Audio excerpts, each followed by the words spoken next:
What's up, everybody? Welcome back to Mohawk Motors. My name is Jason. So I'm kicking off what is probably going to be a series of videos on the next project I'm working on here. So this is a local gentleman's 2005 regular cab short bed pickup. His name is Alan. He actually came over to buy some parts from me to convert this truck to a center console truck.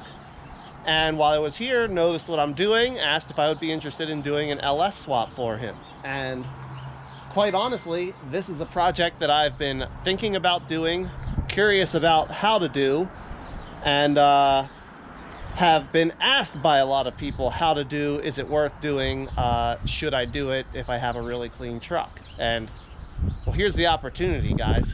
This truck is super clean. Alan does paint and body work, and he has this thing just absolutely top notch, beautiful. But unfortunately, it's a V6 truck, and Alan wants to convert it to a V8 truck, specifically a 6-liter with a 4L80E. So that's what we're going to do. I did a bunch of research. I figured out what we were going to need, and based on that and my general knowledge, found a donor truck with exactly what we need, and we're going to get this thing converted. We're going to swap it to a 6-liter LQ4 with a 4L80E transmission, and we're going to do it in a way that it looks like it came from the factory. We are going to use all GM parts, all GM pieces, everything right out of the GM manufacturing plant, and make this into a 6-liter 4L80E regular cab, short bed, 2-wheel drive street machine for Alan. I think it's going to be awesome. I am really excited to do this and share it with you guys. And man, I'm excited for Alan. This thing is going to be sweet. So let's get started.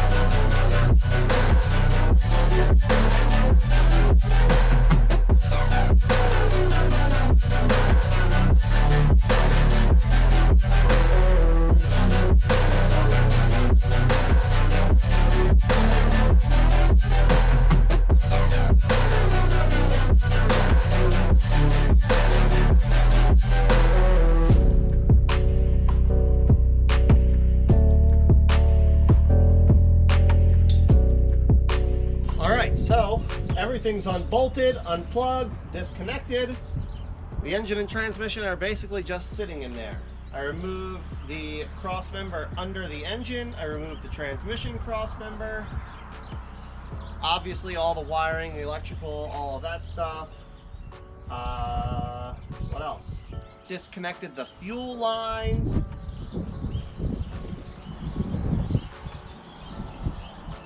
I think that's everything. So now it's just a matter of getting my chain rigged on here and lifting it out.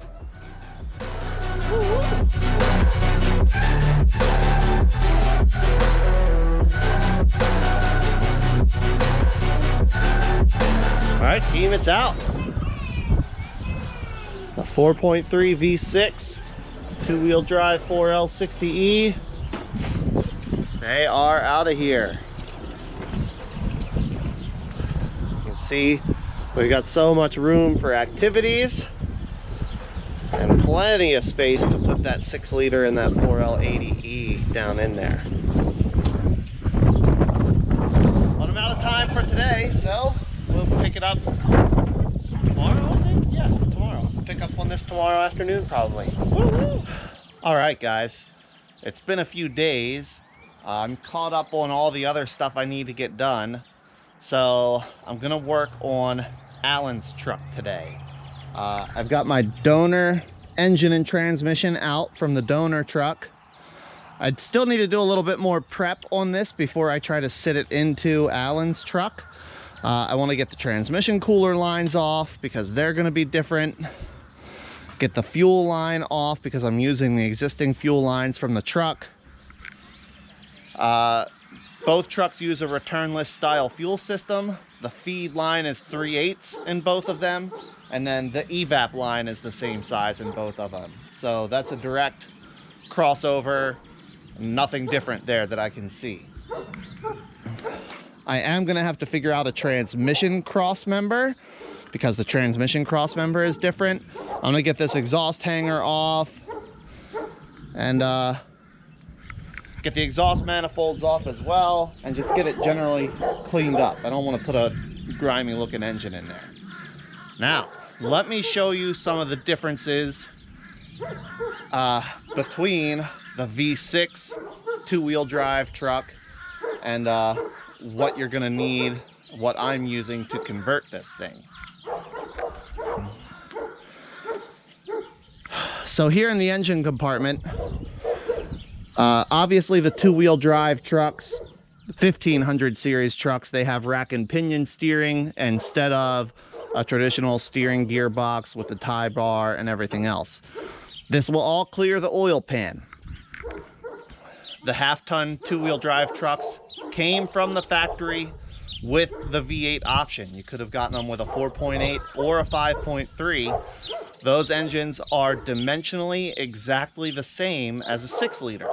So there's not going to be any clearance issues or anything like that. But there are some parts that we need to change over because they're different between the V6 and the V8 truck. The largest thing being here in the engine compartment, the frame side of the motor mounts, these parts here.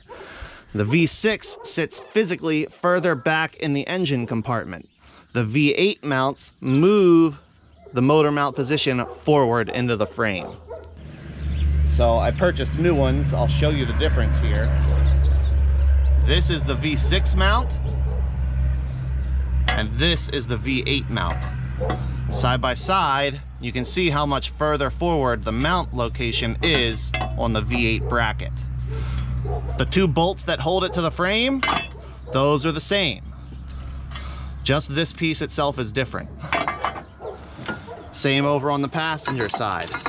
If we line them up parallel with each other, you can see how much further forward the actual engine mount is going to be.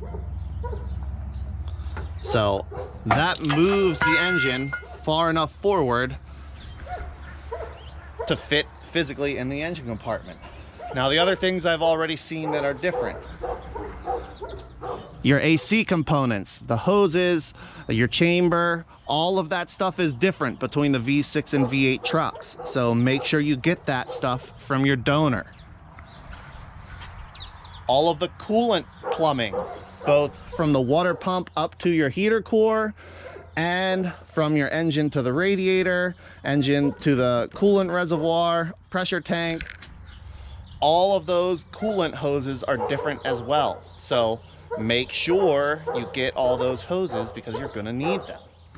Let's see. The V6 truck has a vacuum boost brake booster. The 2500 series trucks, 95% of them use a hydro boost brake booster. So you're gonna need to find a vacuum brake booster line that runs from the port on the back of the intake manifold over to the brake booster. Again, this was a factory option, so you should be able to find a factory vacuum booster hose out of like a half-ton truck. What else? So far, those are the main differences I've found. This truck, Alan's truck, had electrical fans, so I'm going to remove the mechanical fan off the front of the 6-liter. The AC compressor should clear the frame rail just fine. You can see its clearance just like in a V8 truck. You know, this frame is essentially exactly the same as it would be in a half-ton two-wheel drive that came with a 5.3. It's the same frame. We just have to change over all the little bolt-in pieces to accept the V8 engine. So I'm gonna start switching stuff over, and I'd like to get the engine sat down in here today so I can start figuring out what I'm gonna do for a transmission cross member. Plus, I'm gonna transfer all of the cooling stack out of this truck. It's got a good radiator in it, good AC condenser, the little support with the transmission cooler, the transmission cooler lines. All of those parts will fit into this truck, and they're not damaged from a front end collision. So I'll be able to get all that stuff combined together into Alan's truck. I'm going to use all factory GM pieces, and it'll look like it was there from GM, not hacked in, not modded in. Like that's how GM made it. So enough chat. Let me start moving stuff around, and I'll bring you back once I've made some progress. I've been dreaming on in my head like I've seen it. A life worth living is a life with meaning. I'll do what I love till my heart stops beating. I'm feeding this demon. Got a taste, can't erase bitterness in my face. Work a job every day. All right, everybody. So I think I've got this engine and transmission ready to go into the truck. Now, all I really had to change on this was the power steering pump. The power steering pump off of the V6, it bolts into place the same as the power steering pump that was there. But the reservoir is different. It uses one fitting with a screw connection and then one return fitting. The reservoir off of the 2500 truck, it has one fitting or one line, pressure line that comes out of the back, and two returns on it. So rather than swapping the reservoirs, it was easier to just swap the entire power steering pump. So I've got that on there. Pulled the exhaust manifolds off, put the new motor mounts on, pull the plug wires off, pull the dipstick out. I got a vacuum booster line out of one of the other donor trucks I have here. So I think it's ready for the first test fit into the truck. I'm really skeptical that I'm gonna get away with only putting this engine into that truck one time, but I'm gonna cross my fingers and poke it in there, and hopefully maybe I don't need to take it out again, and then we'll start getting everything hooked up, connected up, and put where it needs to be. I wanna be someone. I wanna be great. I'm gonna be someone. It's never too late. All right, team. Well, it's in there. It actually went in a lot easier than I thought it was going to. No major drama, no real headaches. Just had to take it slow and wiggle and guide it into where it belongs. So it's just sitting on the motor mounts. I haven't hooked up anything else. Nothing electrical, nothing plumbing, like nothing else has been hooked up. It's sitting on the motor mounts, and the transmission is being held up by a jack. So I'm gonna leave it there for this episode. Now you know what it takes to get it physically into the truck. Next episode, we're gonna figure out a cross member for the transmission to get the transmission supported. And then once the transmission is supported, and I'm pretty sure I don't have to pull it back out again, then I'll start getting all the plumbing and electrical all hooked up, which, I mean, for the most part, should be plug and play, connect, just hook everything back together like factory.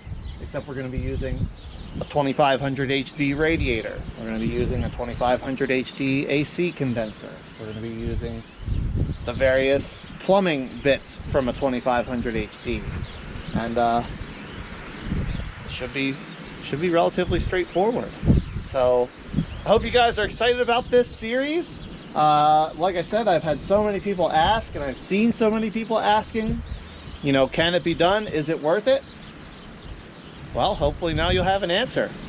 Thanks again for watching. I hope you enjoyed, and until the next video, everybody, take care.